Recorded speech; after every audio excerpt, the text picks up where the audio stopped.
السلام علیکم، کیسے ہیں آپ سب؟ امید کرتی ہوں کہ آپ سب ٹھیک ہوں گے اور اپنے چینل کو سبسکرائب کر لیا ہوگا۔ اگر نہیں کیا تو پلیز کر لیجئے تاکہ میری آنے والی ویڈیوز جو ہیں وہ ٹائم سے آپ کے پاس پہنچ سکیں، کیونکہ میں ہر ہفتے کوشش کرتی ہوں کہ ایک ٹاپک پہ آپ کے ساتھ بات کروں۔ تو آج میرا ٹاپک جو ہے وہ ہے شکر گزاری کے بارے میں۔ تو یہاں پہ میں اپنے لیے برنچ بنا رہی ہوں تاکہ میں اس کو جا کے ساحل سمندر پہ بیٹھ کے انجوائے کر سکوں۔ Kind of like a picnic but not really. تو میں یہاں پہ بریڈ کو کر رہی ہوں ٹوسٹ، اور صبح کا ایک انڈا بچا تھا تو وہ بھی میں اس کو یوز کر رہی ہوں ساتھ میں۔ ادروائز میرا آج موڈ صرف ٹمیٹو سینڈوچ کھانے کا تھا۔ تو چلیے واپس آتے ہیں ہم اپنی ٹاپک کی طرف، جو تھا شکر گزاری۔ تو ہمیں اکثر جو ہے وہ کہا جاتا ہے کہ اپنے اندر شکر گزاری پیدا کرو۔ تم ہر وقت ایک شکایتی موڈ میں رہتی ہو یا رہتے ہو تو تمہارے اندر شکر گزاری کیوں پیدا نہیں ہوتی ہے؟ تو میں کچھ دن پہلے سوچ رہی تھی کہ شکر گزاری یا کوئی بھی چیز پیدا تب ہوتی ہے جب اس کے بیج بوئے جاتے ہیں، کیونکہ بیج بوئے بغیر تو کوئی چیز پیدا نہیں ہوتی ہے نا۔ تو یہاں پہ ہم نے اپنے اندر کیا کوشش کرنی ہے، شکر گزاری کے بیج پیدا کرنے ہیں، تو پھر ہم شکر گزاری پیدا ہوگی، یعنی ہم لوگ آرام سے شکر گزار بندے بن جائیں گے اللہ کے۔ تو اب سوال یہ اٹھتا ہے کہ بیج کیا ہوتے ہیں؟ بہت سمپل ہے کہ ہم ڈیلی جو ہے وہ شکر گزار بنیں، یعنی اگر ہم صبح سو کے اٹھتے ہیں تو پھر ہم اللہ کا شکر ادا کریں، کیونکہ کہتے ہیں کہ نیند آدھی موت ہوتی ہے، اور اس کے بعد جب ہم صبح اٹھتے ہیں تو ہمیں چاہیے کہ ہم اللہ کا شکر ادا کریں، اللہ نے ایک اور زندگی دی ہے۔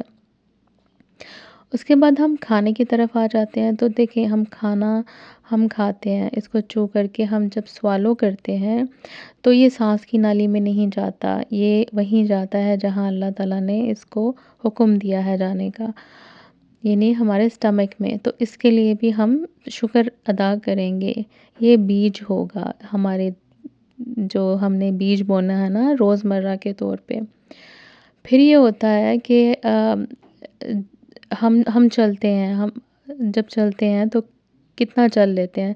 اب یہاں پہ دیکھیں، ہم جب چل رہے ہوتے ہیں نا تو لوگوں کی گاڑیاں دیکھ کے ہم کو بڑا ہوتا ہے کہ ہمارے پاس بھی گاڑی ہوتی ہے، ہم بھی گاڑی میں بیٹھتے ہیں۔ لیکن آپ دیکھیں گاڑی میں تو کتنے لوگ بیٹھ جاتے ہوں گے جن کو جو چل نہیں پاتے ہیں، وہ معذور ہوتے ہیں، یا ان کو ایکسیڈنٹ ہو جاتا تو تھوڑے ٹائم کے لیے وہ نہیں چل پاتے ہیں۔ تو اب آپ یہ دیکھیں کہ اللہ تعالیٰ نے آپ کو کتنی بڑی نعمت دی ہے کہ آپ چل پا رہے ہیں، تو یہ ایک اور بیج ہو گیا۔ ایسے ہی روزمرہ کی زندگی میں بہت ساری ایسی چیزیں ہیں جو سیڈ کے طور پہ استعمال ہوتی ہیں، اور پھر جب ٹائم آتا ہے تو ہمارے اندر شکر گزاری پیدا ہو جاتی ہے بغیر سوچے سمجھے۔ اب ایک اور چیز میں نے نوٹ کی ہے، وہ یہ ہے کہ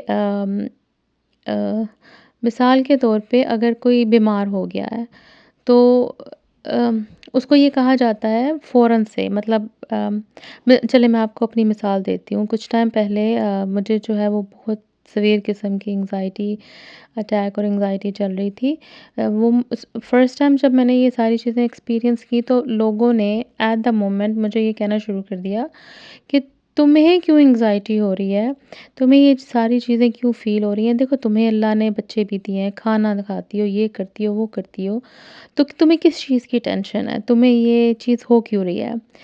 تو یہاں پہ ہمیں یہ چیز سمجھنے کی ضرورت ہوتی ہے کہ ایک نعمت کو آگے رکھ پیچھے، مطلب ایک نعمت تھوڑی سی کم ہوئی ہے تو اس کی جگہ ہم دوسری نعمت کو یہ کہہ کے کہ نہیں تمہارے پاس یہ نہیں ہے تو خیر ہے، اس کی قدر کرو۔ لیکن جس ٹائم پہ وہ بندہ گریو کر رہا ہوتا ہے یا سک ہوتا ہے، کسی وجہ سے کوئی مسئلہ چل رہا ہوتا ہے اس کی زندگی میں، لت سے اس کی ڈیورس ہو جاتی ہے، سپریشن ہو جاتی ہے، کوئی بندہ دنیا سے چلا جاتا ہے اس کا، تو پھر اس ٹائم پہ اس کو جب ہم بار بار یہ کہتے ہیں نا کہ اس نعمت کو نہیں، اس کو دیکھو، تو وہ پروسیس نہیں کر پاتا، کیونکہ وہ اس وقت ٹراما میں ہوتا ہے، یا اس وقت وہ بیمار ہوتا ہے، یا اس وقت وہ پریشان ہوتا ہے، وہ یہ سوچ رہا ہوتا ہے کہ میرے ساتھ ہوا کیا ہے۔ جب ہم اس وقت اس کو یہ والی ایڈوائزز کر رہے ہوتے ہیں نا تو اس کی سمجھ میں کچھ نہیں آ رہا ہوتا، اس لیے وہ شکر نہیں کر پاتا آپ کے سامنے۔ اس کا یہ مطلب نہیں ہوتا کہ وہ بندہ ناشکرا ہوتا ہے۔ ہمیں جو ہے اس چیز سے اپنے آپ کو روکنا چاہیے۔ اس ٹائم پہ اس بندے کو ٹائم دیں گریف کرنے کے لیے، یا اپنے آپ کی جو اس کو اگر کوئی ایسی نئی جو بیماری لگ گئی ہے یا کوئی ایسی چیز لگی ہے جو اس کو سمجھ نہیں آ رہی، اس کے ساتھ اس کو بیٹھنے دیں، سوچنے دیں کہ واٹس گوئنگ آن۔ تو اس کے بعد وہ شکر کرے گا بندہ۔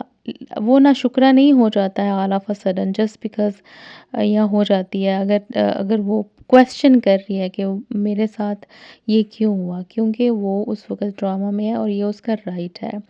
سو لیٹ ہم اور ہر فیل دا پین، اور اس کے بعد آہستہ آہستہ آپ دیکھیں گے اس کی زندگی میں شکر گزاری آ جائے گی۔ تو دیکھیے یہاں پہ سینڈوچ بہت اچھا بنا ہے، اور اللہ کا شکر ہے کہ موسم اچھا تھا، ہوا اچھی تھی، اور میں نے آرام سے انجوائے کیا۔ میں نیچے پہلے سوچ رہی تھی سینڈ پہ جو ہے چادر بچھا کے بیٹھ جاتی ہوں، لیکن وہاں پہ برڈز بہت سارے ہوتے ہیں اب تو وہ آرام سے کھانے نہیں دیتے، اس لیے میں اوپر آ گئی تھی۔ یہاں پہ بینچز پڑے ہیں تو میں اپنا کھانا آرام سے انجوائے کر رہی ہوں، اور کافی پی، میں نے کوکی بھی کھائی، میں نے سارا اپنا کھانا جو ہے وہ کھایا، اور پھر اتنی دیر میں ہلکی ہلکی نا ڈرزل شروع ہو گئی تھی، تو میں شکر کر رہی تھی کہ میں چھتری لے کے آ گئی ہوں۔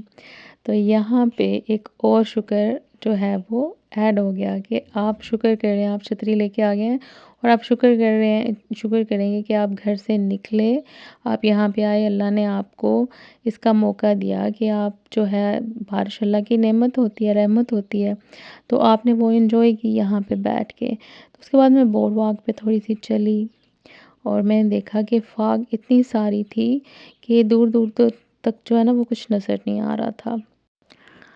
تو لوگوں کی باتوں پہ زیادہ نہ دھیان کیا کریں کہ لوگ کیا کہہ رہے ہیں، کیسے کہہ رہے ہیں۔ ان کی جو نیت ہوتی ہے وہ ان کے ساتھ ہوتی ہے، اور آپ کی آپ کے ساتھ ہوتی ہے۔ دیکھیں جیسے کبھی دور سے فاگ نظر آ رہی ہوتی ہے نا، جیسے آپ قریب جاتے ہیں آپ کو پھر آہستہ آہستہ رستہ نظر آنے شروع ہو جاتا ہے۔ ایسے ہی زندگی بھی ہوتی ہے، آہستہ آہستہ جو ہے وہ مشکل لگ رہا ہوتا ہے چیزیں کرنا، ایسے لگ رہا ہوتا ہے کہ نہیں ہو پائے گا، لیکن ہو جاتی ہیں۔ تو شکر گزاری بھی انشاءاللہ تعالیٰ ایسے ہی آئے گی، کیونکہ at the end of the day it's you who is going to practise things, اور پھر اللہ تعالیٰ آپ کو انشاءاللہ تعالیٰ ایک بہت اچھا شکر گزار بندہ بنا دے گا۔ سو ہمیں صرف زبان سے شکر ادا نہیں کرنا ہے، پریکٹیکلی بھی اس کو کرنا ہے، یعنی اس کو فیل کریں، جو شکر گزاری ہے نا، جو نعمت ہے اس کو ہم نے فیل کرنا ہے۔ اللہ حافظ۔